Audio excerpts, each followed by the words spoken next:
So I'll be showing you how to detach your Nintendo Switch JoyCons or controllers from the wrist straps. So this is very simple. First thing you have to do is unlock. So there's going to be a lock at the bottom there. So first thing you need to do is pull it back and unlock. So when it's locked like this, you won't be able to remove it. And when you unlock, you should hear and feel it and see it like that. Then once you do that, then all you have to do is press this button. And once you press that button, you can just slide the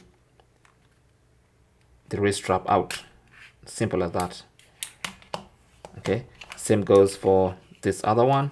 First unlock and then press and hold the button.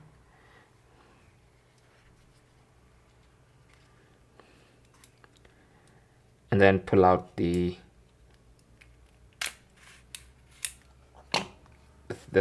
wrist strap. Okay, thanks for watching and good luck.